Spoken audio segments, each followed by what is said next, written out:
Hello and welcome back to the channel. Welcome.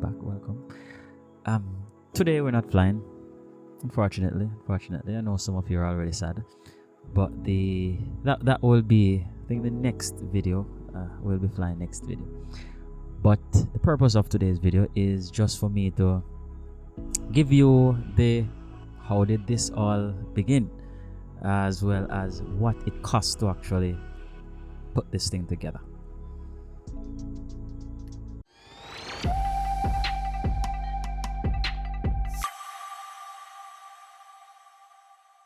How did it all begin? All right, so it was about a year ago or so.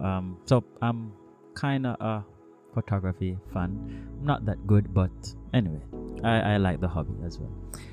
And I was contemplating, getting into the whole taking aerial shots of different scenes and all of that kind of stuff.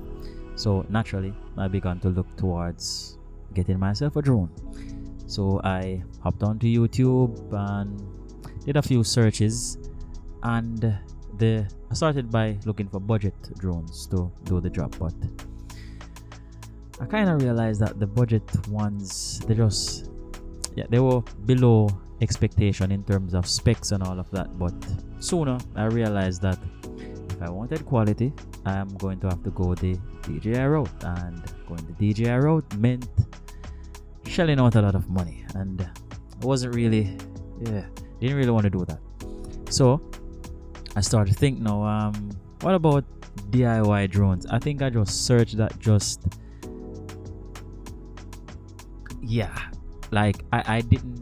I didn't think that I would have ended up going down this rabbit hole, and this rabbit hole would be so exciting rather. But I just searched that, and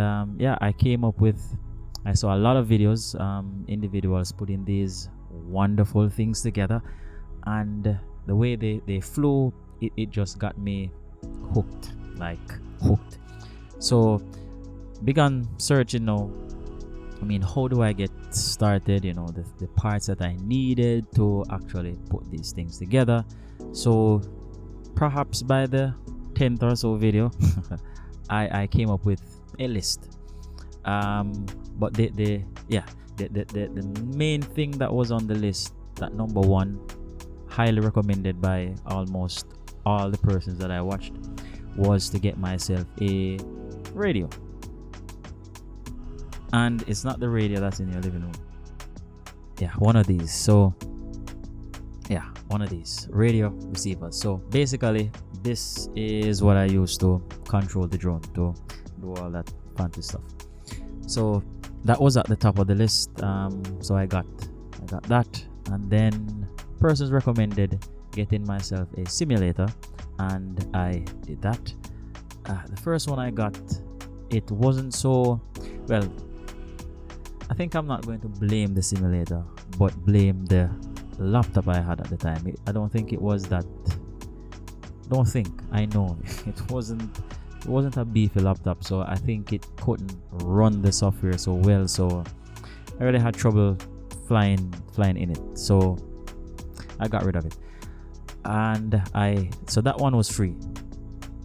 So I bought one. Don't remember how much I paid for it, but it wasn't a lot, perhaps $5 or something like that. And that one was FPV free rider. That one was pretty fun, but the thing I didn't like about it was it didn't have a lot of maps. And I think I'll just show you a video here with me messing around in it. But it didn't have a lot of maps, so I kind of outgrew it within the first week of flying. So but the thing is, because of the laptop I had at the time, I could not move on to something else that required a beefy laptop. So I just had to endure the one or two maps that I don't remember how many maps it had, but I only enjoy flying one of the maps. So that's all I did. So that went on for a while, and then I got myself a wonderful laptop, very beefy, and I got myself a third simulator now. And this one, This one was pretty cool, pretty good. Lots of maps, and the whole physics and mechanics in it was pretty good. I'm still flying it. I haven't invested in another simulator yet. Intend to soon. But yeah, that one is uncrashed. So that's the beginning for I would also recommend for anybody really interested in this hobby. Get yourself a radio, get yourself a simulator, so you actually learn how to fly before you actually get the drone. And these sort of drones, they don't help you to fly themselves. Like everything you have to do, you have to do on your own. So you get no help by any fancy features, none of that. So it's best to learn how to fly before you get one. Otherwise, you will be crashing every single time, and you will trash the drone pretty quickly. So yeah, so I had the radio, had a simulator, practicing like almost every day, and over time, while I was doing this, I was ticking off the different items that were on the list, all in the aim of eventually putting my very own drone together. And the day finally came when I actually got all the parts, and I'm gonna put up on screen now the main components in the drone. So the day came when I actually got the final piece, and I think I started trying to build the thing like perhaps 9 or 8-ish in the night, and didn't finish until about perhaps 3-4 o'clock in the morning. And when I say finish, I wasn't finished building the drone. I was just finished. I was tired, and I didn't get very far because a novice. As much as I binged on so many videos, I was pretty much still a novice. Didn't know how to solder very well and all of that stuff. So I didn't get very far, and I even took that day off from work to try and finish the thing, and still didn't finish it. And I just had, like, I wouldn't say a lot of issues trying to build it. There was just two main issues that one was, I think 2 of them perhaps were user errors. So the receiver that's in the drone, that basically enables the radio to actually communicate with the drone. So when you install that device in the drone, you're supposed to flash it to update the firmware, as well as some other things to make it talk to the radio, or the radio talk to it. And that process just wasn't working for me, and I think I trashed, because I got 2 receivers. I just wanted to make sure that if I messed up one, which I did, I had a backup. But messed up the main one, messed up the backup in trying to do that, so that stalled the building process for a few weeks, because I had to order another one, wait until it came.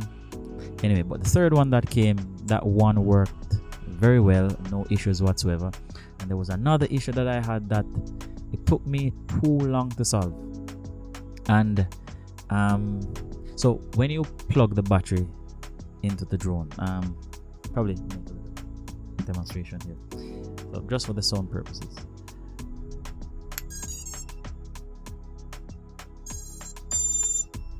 So when you plug the battery into the drone, you're supposed to get that sound. And after I would have installed the motors and all of that, when I plugged in the battery, I just wasn't getting that sound. And I thought that I would have messed up the motors just as I messed up the receiver. And begin searching down the place, Google of course, and YouTube, trying to figure out if I had made a mess of one or more of the motors, and did all the tests, and it turned out that I didn't actually mess up the motors. They were pretty good. There was just one little thing that needed to be turned on in the software that you use to tune the drone. But anyway, yeah, I think that was the only other problem I had. But as I said, novice, didn't know what I was doing. It took me days to figure these things out, but eventually I got there, and I'm very happy that I persevered, because I'm kind of reaping the rewards now, because it's a very fun, very fun and fulfilling hobby. So let's get into the list and what it cost. Yeah, every time I look at this figure, like I still can't believe that I actually spent this much on there. Anyway, so the main parts on the drone that I got. So I almost said the most expensive, but I remember that I spent more than this on another part. So the drone frame, we have this AKK X2 Ultimate. This is the heavens. Why is the word slipping me now? I'll also remember it. But this is what enables me to, in the goggles, see what the drone is the VTX. Yeah, good heavens, the VTX. So we have the frame, VTX, the motors, the camera, and this was the third. This Matexis LRS. This is the third receiver that I got. Remember, I trashed the previous two. And we have a buzzer, and this antenna connects to the VTX, so the signal from the camera can be sent to the goggles that will be on my face. And the main component here would be the Speedy Bee flight stock. So this is kind of like the brain of the drone, or the engine, the main, yeah. And this VTX that I have here wasn't the first one, because the first day that I actually took the drone out to flight, I had 2 horrible crashes, and that one, I trashed it. So I had to part the drone for quite a while until I replaced that part. But yeah, so these are the main components.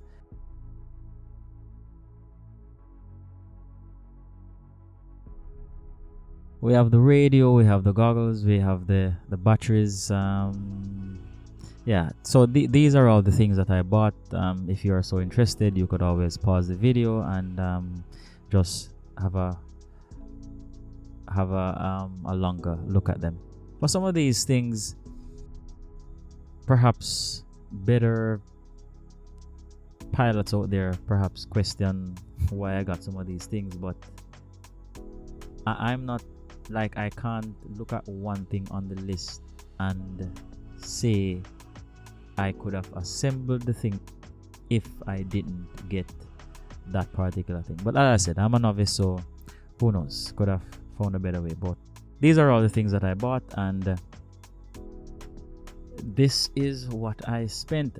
As a matter of fact, this is an approximated value, even though hopefully the maths is right, because hopefully the maths is right.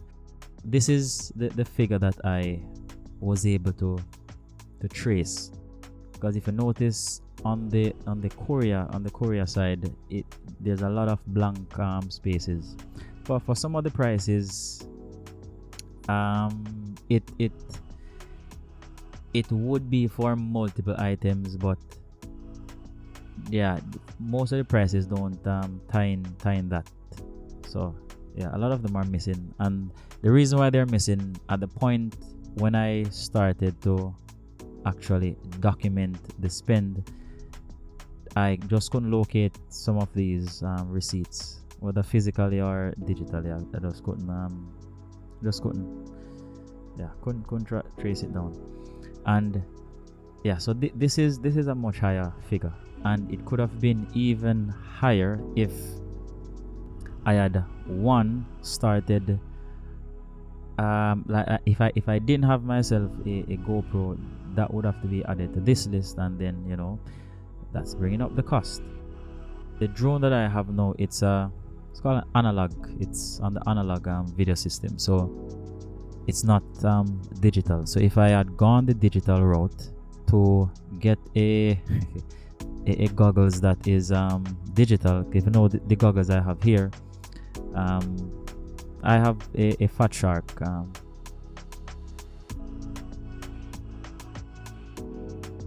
$203.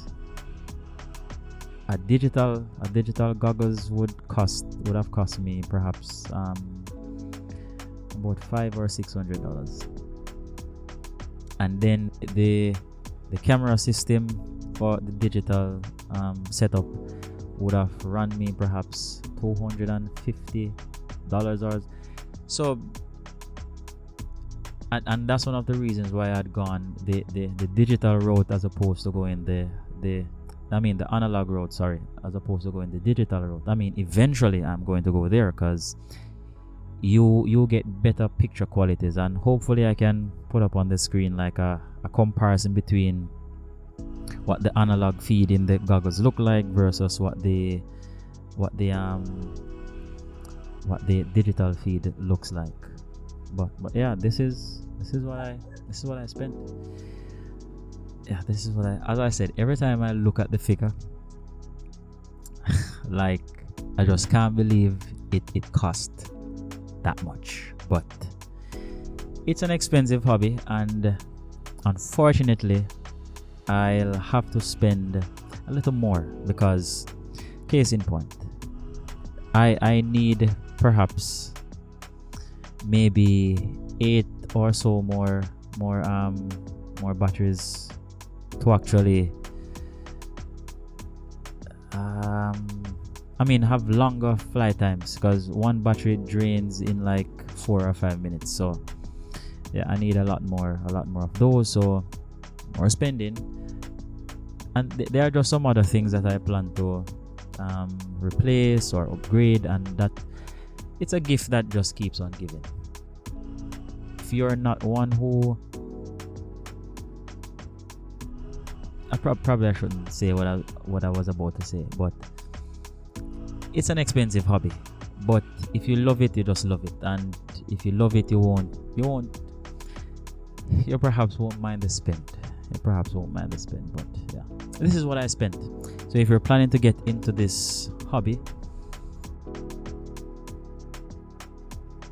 another thing, it probably wouldn't have, yeah, maybe it would have, because I was thinking if I got a ready-made FPV drones, because individuals online sell these things, I think at the end of it would have worked out to be a similar cost like this, because when you buy one of the ready-made drones, you don't get the goggles, and you don't get, well, to the best of my knowledge that is, and you don't get a radio receiver as well. So you would have to buy those. So the ready-made drone, which probably costs you $400 plus the goggles plus the radio receiver, yeah, it's an expensive hobby, but it's a very fun one. Very, very, very, very fun one. I can assure you that much. So this is the end of this video. Hopefully you learned something, and I will catch you in the sky the next time that you are here. So, oh yeah, don't forget to like, subscribe, and share. Bye. Catch you on the flip.